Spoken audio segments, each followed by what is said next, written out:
शहनावतु शहनौ भुनक्तु सह वीर्यं करवावहै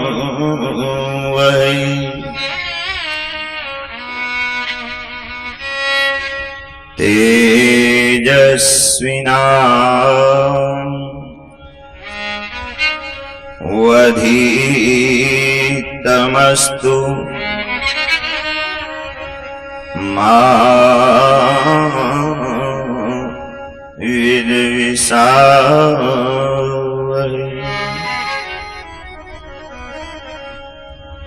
जयन्ती मंगला काली भद्रकाली कपालिनी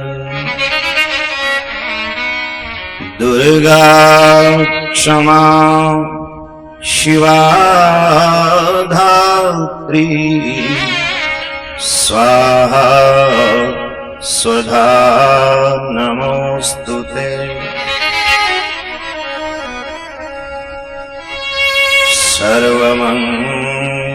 सर्वमंगलमांगल्ये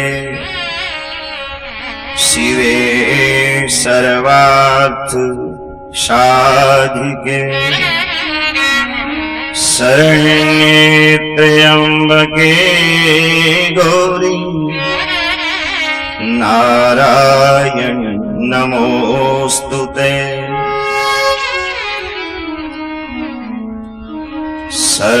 सर्वस्वरूपे सर्वेशे सर्वशक्ति समन्विते भयेभ्यस्त्राहिनो देवी दुर्गे देवी नमोस्तुते। दुर्गे समृता हरसि भीतिमसे सजन्तु स्वस्ति समृतां मतिमत्यो शुभां ददासि।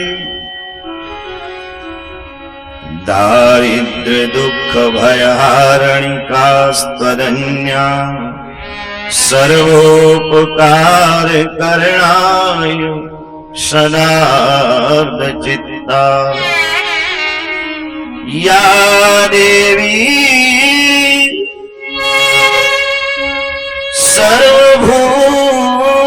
सर्वभूतेषु शक्तिरूपेण संस्थिता नमस्तस्यै नमस्तस्यै नमस्तस्यै नमो नमः। ध्यान से सुनना श्रीमद् देवी भागवत महापुराण और उसकी कथा। ये जो कथा का रस है, कथा का रस वैकुंठ में नहीं बहता है। कथा का रस आपको वैकुंठ मिल जाए, वैकुंठ में वैकुंठ मिल सकता है, लेकिन वैकुंठ में कथा रस नहीं मिलेगा। आपको शिवलोक मिल जाएगा, लेकिन शिवलोक में ध्यान से सुनना, आप शिव तत्व को जान सकते हो, शिवलोक की आपको प्राप्ति हो सकती है, लेकिन शिवलोक की प्राप्ति के बाद और उस शिवलोक में भी कथा रस नहीं बहता है। वहां कथा गंगा नहीं बहती है। आप साकेत चले जाओ, साकेत में भी कथा नहीं है। ध्यान से सुनना, आप माँ का जो सबसे पवित्र लोक है उसका नाम मणिद्वीप है। क्या है? बोले साहब मणिद्वीप में भी कथा नहीं है, मणिद्वीप में भी ये रस नहीं बहता। कहा ये रस कहाँ बहता है? बोले ये रस तो और संत कृपा से, गुरु कृपा से इस मृत्युलोक में बहता है।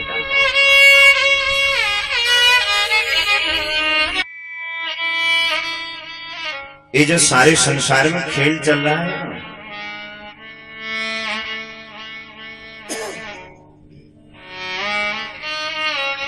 आपको ये जितना प्रपंच, ये जितना उल्लास आपको दिखाई दे रहा है,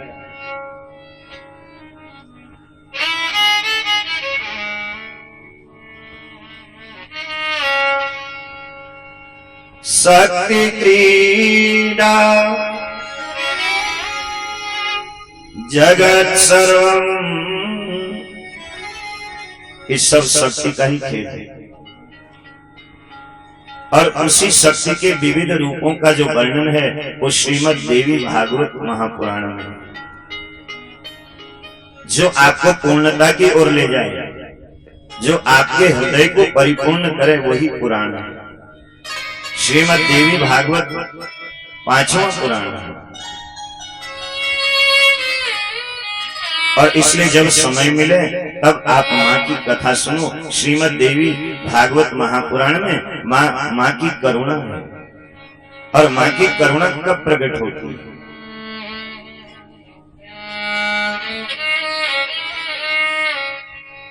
पिता कठोर होता है, परमात्मा न्यायवादी है।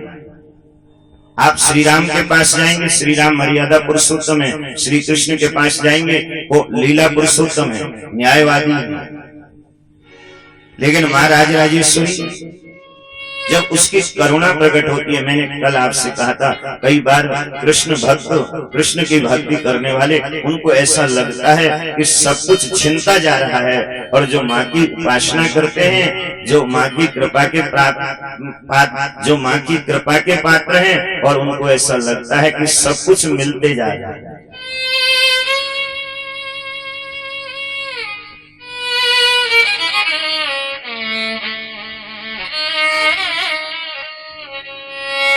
और ये कथा, एक बात और सुने, माँ को देखने में इतना रस नहीं है, दर्शन में इतना रस नहीं है।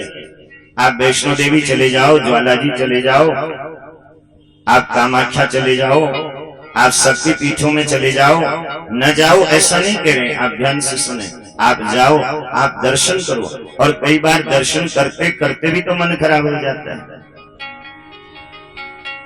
क्योंकि ये हमेशा नीचे हो जाता है।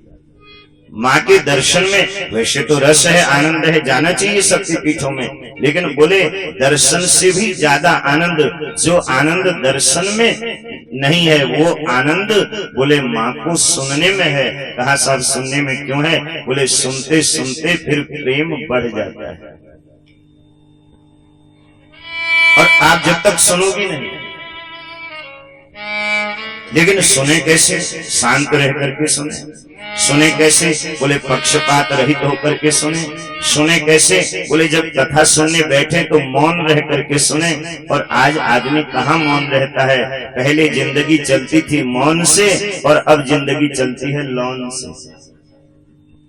किससे चलती है? सब कुछ उधार में। हंसी भी आदमी की उधार में। लोग मुंह खोल के तो हंसते हैं, लेकिन दिल खोल के नहीं हंसते।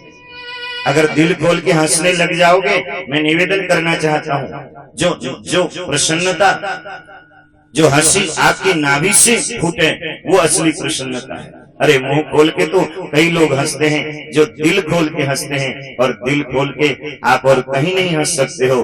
दिल खोल करके तो आप देवी भागवत सुनो, तभी तो दिल खुलेगा। यहाँ तो जिसका दिल बिल्कुल दरवाजे बंद है, उसका भी दिल खुलने लग जाता है। ये प्रसन्नता बाहर से नहीं, प्रसन्नता सुनते सुनते प्रसन्नता तुम्हारे भीतर से फूटेगी। आज सब लॉन पर चल रहा है।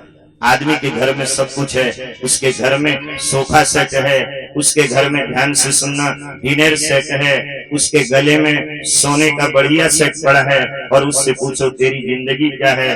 बोले मेरी जिंदगी अपसेट है। सब लोन पर चल रहा है। और कई बार तो ऐसा होता है, लोग इतना लोन ले लेते हैं, इतना उधार ले लेते हैं, और इतनी उधार की प्रसन्नता में जीते हैं, इतनी उधार की हंसी में जीते हैं, और लोन चुकाते चुकाते कई बार ऐसा होता है, पता लगा जिंदगी चुक गई और असली प्रसन्नता, असली हंसी नहीं मिली। वो मिलेगी आपको माँ के चरणों में।